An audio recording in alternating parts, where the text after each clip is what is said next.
watching Sipping Off the Cuff. Uh-oh. Did we go off? Okay, No, here we go. That's what happens. Go ahead. Intro us.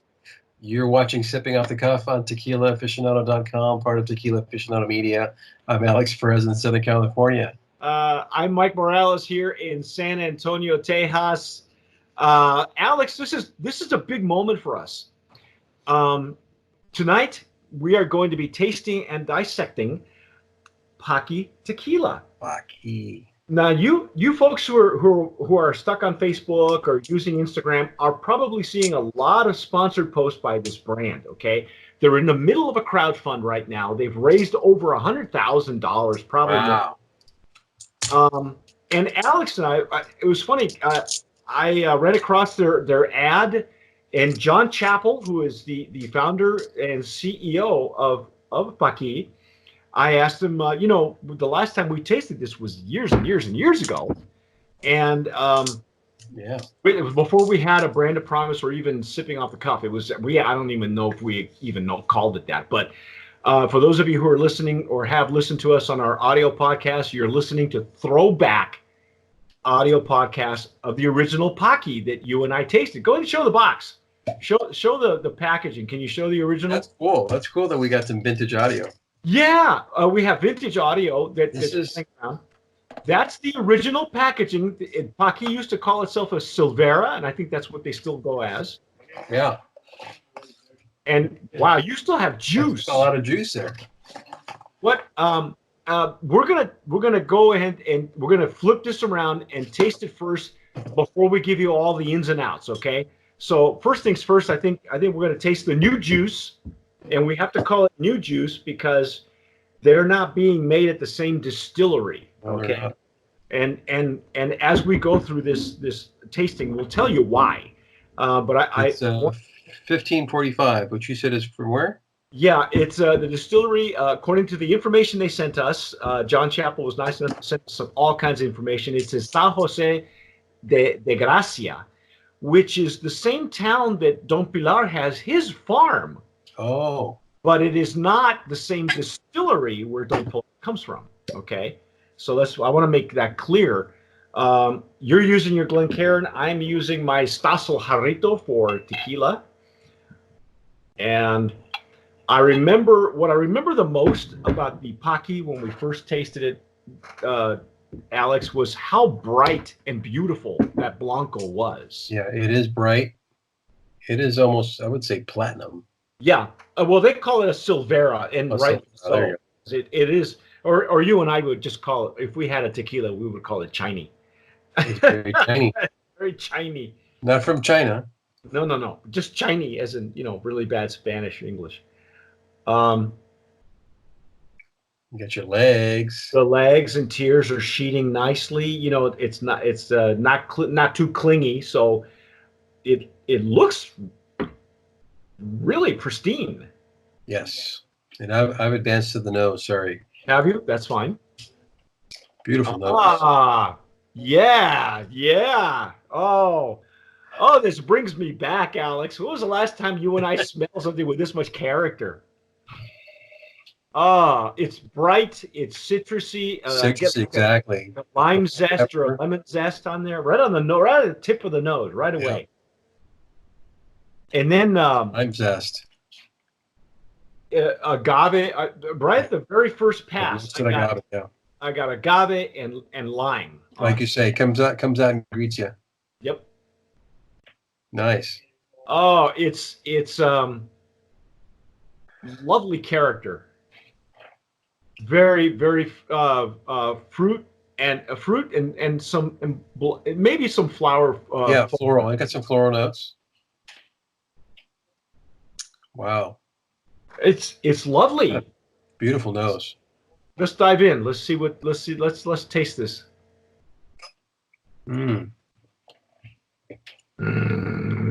Oh my God. All right, belly boy. Oh wow. I got this explosion of agave like at mid palate. Oh yeah. I got it on my sides. Because I got agave on it. We'll give you all the ins and outs in a second. Just folks, I want to. Wow. Wow. What a beautiful Blanco. This is this is an 80 proof, 40 ABV, so it's not a high proof, but it's really got that. It's got a punch. Yes. It's not hot. It's not too hot though. It's very, very pleasant to the throat. And it's got a good long finish too. On the retro nasal, I'm getting getting earth. Now I'm getting a little bit more pepper on it. It's almost at the finish, and it's really good pepper. The finish, the more you have, it becomes a nice warm fuzzy. It's a growing finish, which is, I don't know if that makes any sense. I think it just expands. It continues to expand on your palate. Yeah. Wow. This outstanding. I need a little bit more. Well, before you do that, wait. Before you do that, can you want to do a side by side with the? Yeah, I'll get another glass. Okay. Because side by side. I'll tell you what. While you do that, let me give some background on this whole thing. Okay. First of all, this is not the original distillery. The original distillery, Alex, what was the number you gave me on the original distillery? Sheesh, I can't see this. It's 1502. I'm 1502, sorry. yeah. All right. You see that? Yeah, 1502. Right. Same looking bottle too. Yeah, it's the same bottles, almost the same packaging. It's the same logo. Yeah, same here. But the new distillery, the new number is 1545. Okay. The old distillery still only has a handful of brands coming out of it. Right now, it's Partida is coming out of there. And Arsenal is another one. Arenas is another one that comes out of there. These are the ones that I've seen a lot of. Abandonado is another one you guys may have seen or heard. But that's the old distillery, okay? The new distillery, let me get the number here. 1545. 1545 it has like 8 brands out of it. Excuse me. That's the current one. Let me see. Hang on. There it is. Yeah. And Hotel California and Calle 23 are the two of the names that bounce out of me. And Mi Rancho is another one that is coming out of there. But that's it. Okay, so there's a handful. So they went from a small distillery to an even smaller one, if that's even possible. And here's the thing. Paqui Tequila, I've gone through a lot of the material that John Chappell, the CEO and founder, was nice enough to send us. They don't own, of course, their own distillery. They are I believe, a co-op, if I'm not mistaken. Even though they like using the word true organic tequila, this is not a certified organic tequila. Okay, there's no certification, but from the taste of it, they're doing all they can to be anything. All they need is a certification, probably, and be called that. They're using I believe it's champagne yeast that they're using, and it's not open air fermentation. I mean, it's not not open air, but it's a champagne yeast that they're using. They are using stainless steel and not copper. They said they are using no commercial yeast per se, or there is for wine, and we use a proven stock of wine yeast for consistency and control. Wine yeast could be champagne yeast. I'm not sure, but that's what they're telling us. The other thing, it's an autoclave, so it's baked in autoclaves. It's not baked in hornos or anything like that. That's surprising with all the character coming out of this. Yeah. Did you pour some of your old? So I poured the other one. Yeah, I poured the old one.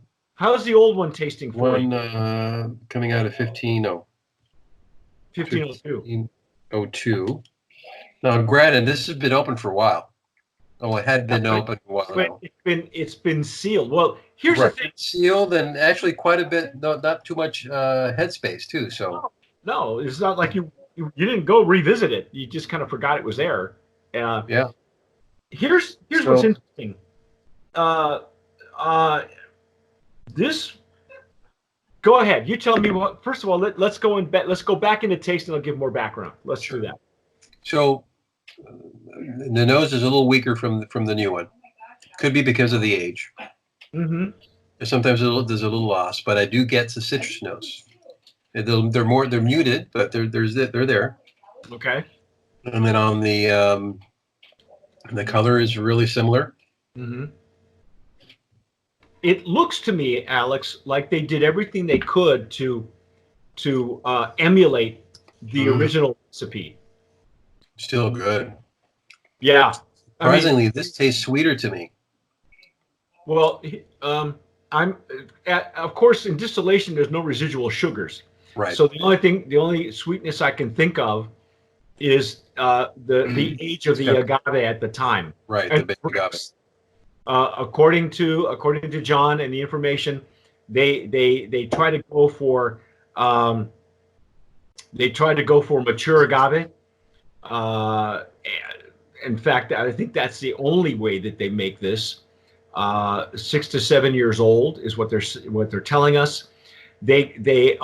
So from what the explanation I get here in what they sent us, they are not only separating heads and tails, but they're cutting the head. They're cutting the heart even closer.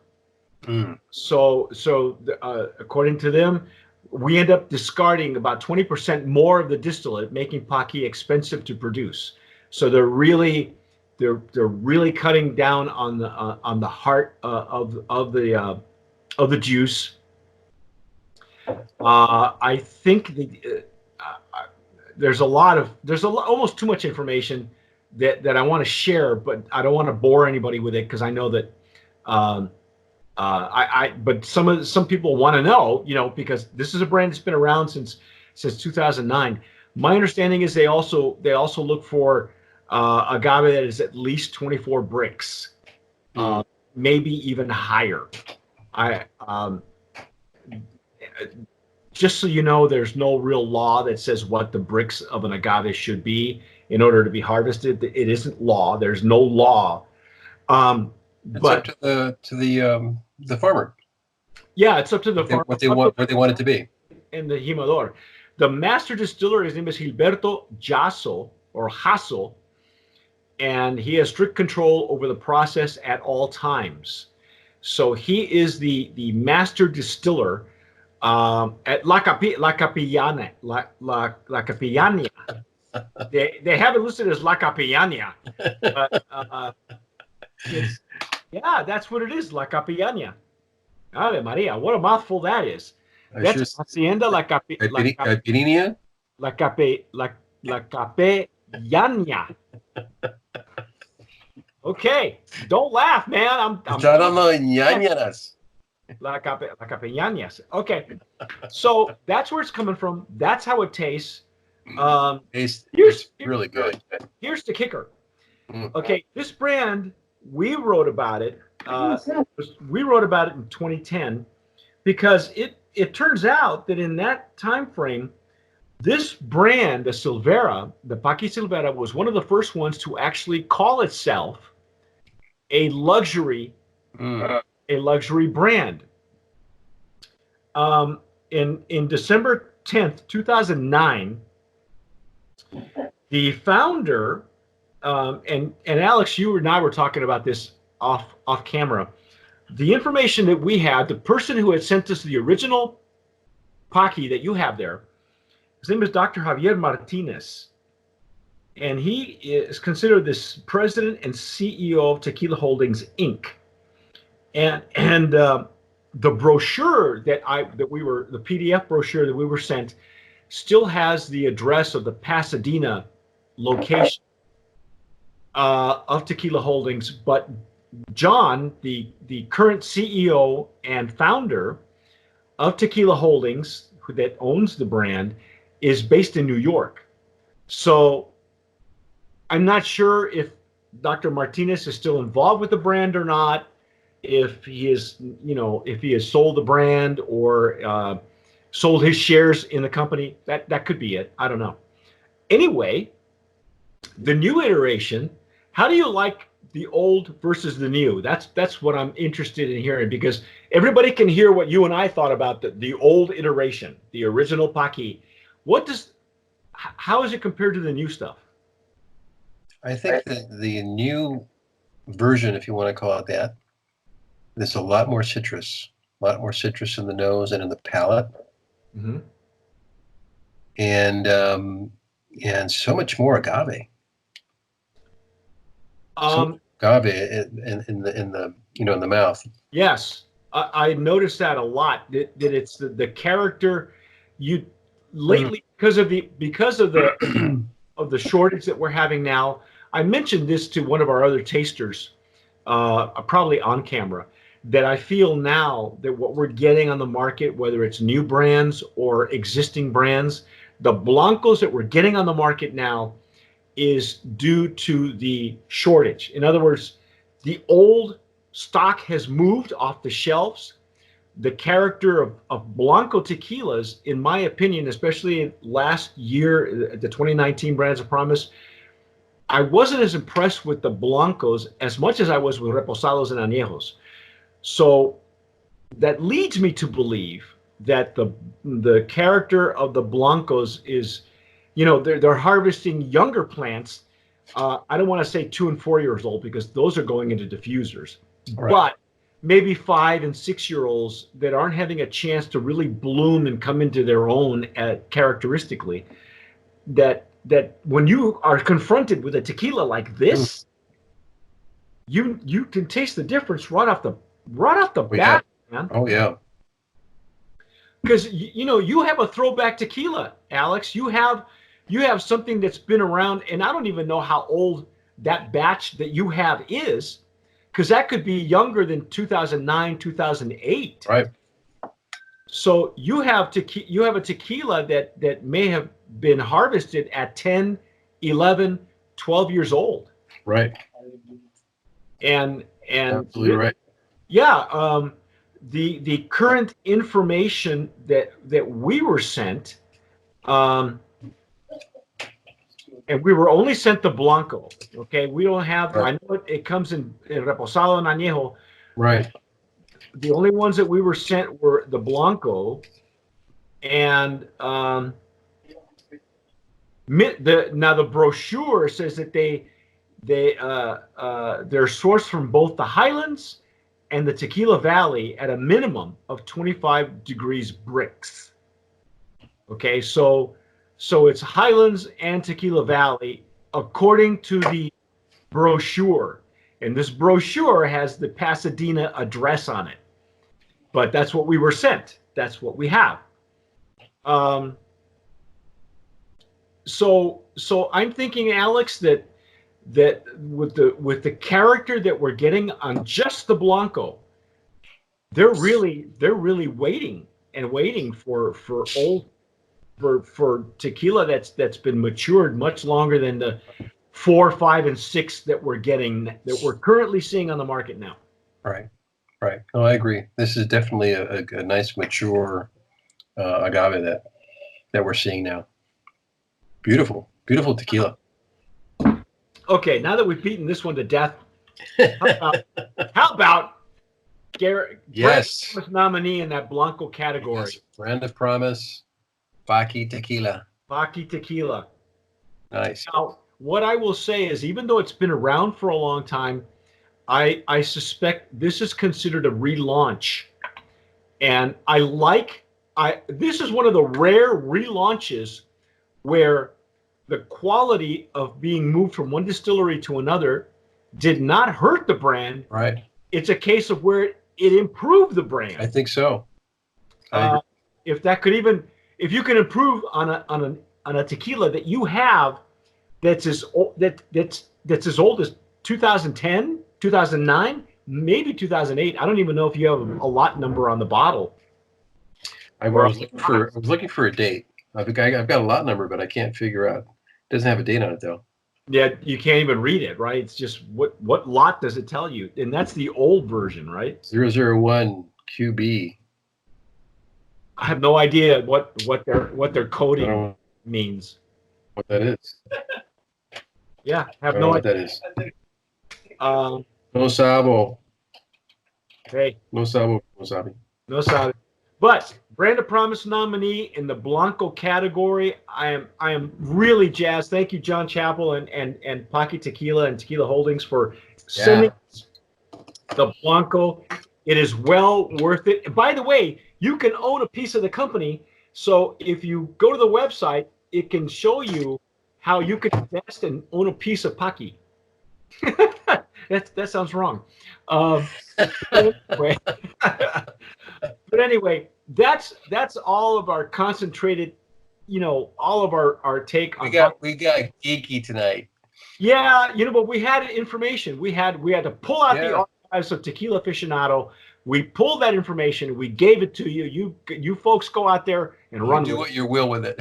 Yeah, but get yourself a bottle because it's really well worth it. Yeah, and if you've got the old version of this, we'd love to hear your comments on it.